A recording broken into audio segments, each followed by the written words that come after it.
Hi, I'm so glad you're here.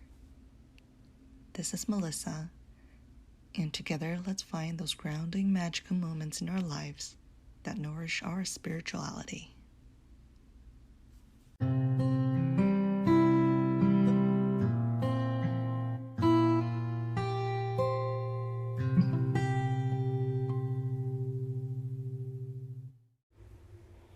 We have been burning candles like crazy. By this year, I think I can safely say we are a proud candle household.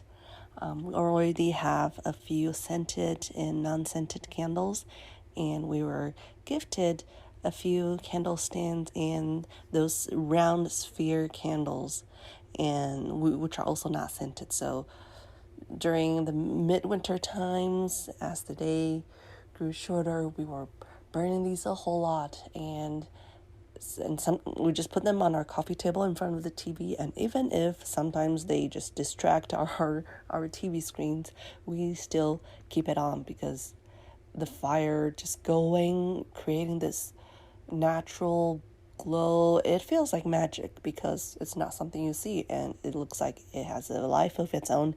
And I think that's what a magic is. One thing that increased my awareness about candlelight is a book called The Little Book of Hygge. The book said that Danish people burn a lot of candles, and not only that, they mostly burn non-scented candles.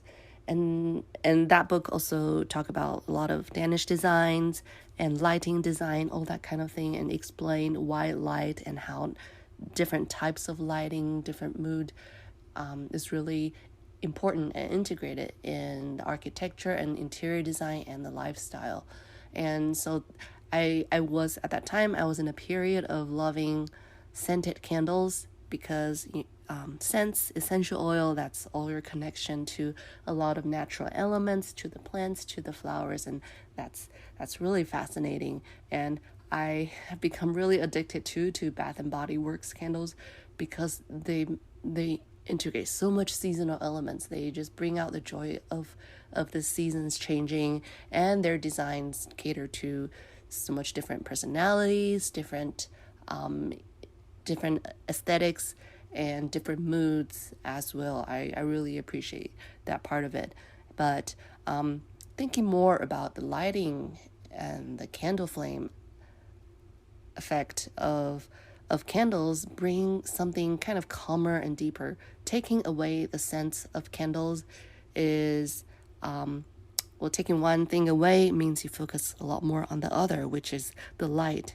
And I think this really comes across when you kind of force yourself to turn off the lights and rely only on candle flames, or maybe small lamps, because that's when you bring in a lot of we bring in some inconvenience. And like I said in the last episode, some convenience is how you shift your perspective.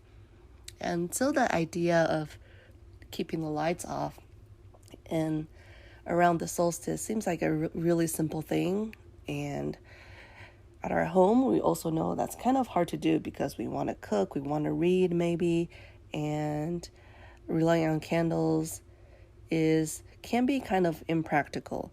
But once we start settling in to that environment, and then we shift our attention to kind of adapting around what we could do in the dim light, and there's so much more space to recognize, just to enjoy how fire behaves, how different candles behave. For example, just different sizes or different shapes, different diameters of candles means different ways of caring for them. If you have a large pillar, then you want to burn them for a much longer time, the minimum, than thinner ones, to avoid the caving, the tunneling, and different materials, of course. And we start to wonder, does that affect how how soft or how malleable the candle is, and we can kind of shape them to keep them burning at a right pace, and just all that different kind of things. And of course, we can always relate candle to the fire element, the spiritual side of fire. On the one hand, it brings us back to older days. It will remind us of how our ancestors were using fire. It will remind us of not so ancient, but older times where fire is so essential to a home. It's just like our current day electricity. It's used for everything. So of course, it connects us to the past. It connects us to traditions. And then there is the more elemental side of the fire as we gaze into the flame to see how much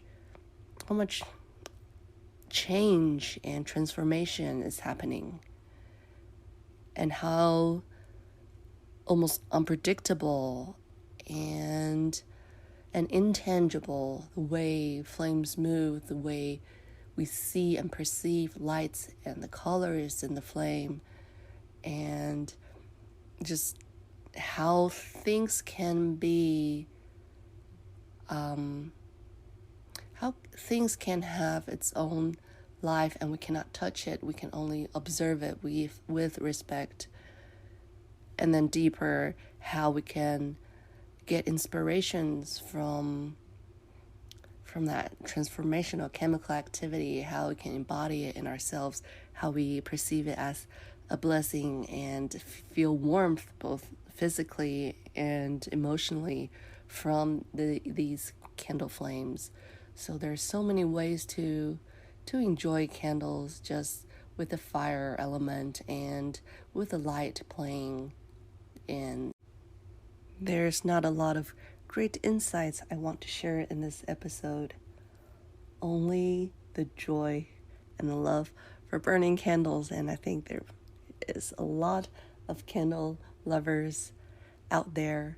I really encourage anyone to bring in that magic by trying out dimming lights and relying on candle for a period of time that's maybe a little longer than what's convenient, maybe 30 minutes, maybe an hour, or you can go longer if that's what you want to experience. And we do that. We love doing that, especially when it's sunset, when the sun goes down, it's time to light up the candle. And I like to keep the blinds open for as long as I can.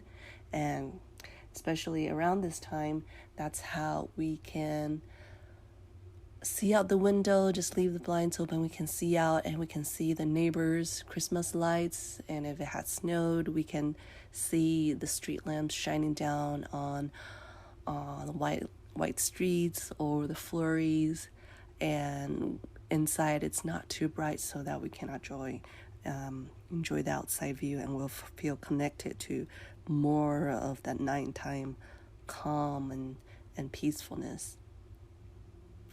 I really love it.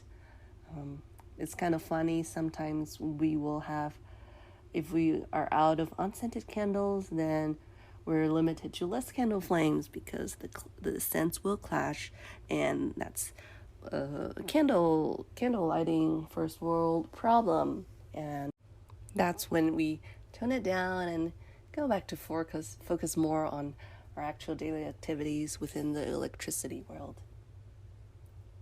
I want to mention another type of candle lighting, which is the type of lanterns. We have a lantern. I feel it's might be made for camping. It seems like it's made for outdoors. So there's metal handles, and then there's sort of a plasticky container. But the plastic part is a structure, and then it has walls made of plastic or either glass or some type of reinforced glass. And inside there are 3 metal containers for just small pillar candles, each maybe 1.5 inch in diameter. And so they're really simple. And they also sell the the additional replenishment candles. So the lantern holds 3 candles, and so each time you burn 3. And at the bottom of the holder, there's a spring for each one of the candles. So as the candle burns down, the spring pushes it up, and so you never have to worry about adjusting the candle as they get shorter and shorter.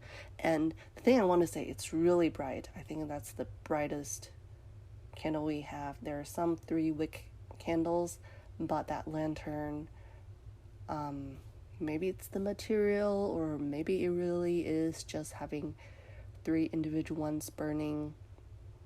And that's the thing. That's the one we can easily light up the bathroom with. We'll imagine bring it with us camping and kind of put it outside the outhouse, the restroom. I'm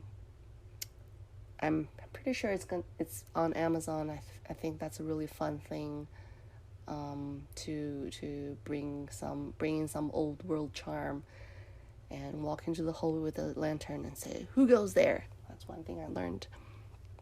One way to enjoy candles, and I'm sure there are many different ways to enjoy beautiful candle flames and just having fire in our modern homes. So maybe you're enjoying your holiday, and I just hope you're staying warm and having a good winter season. I'll see you in another episode.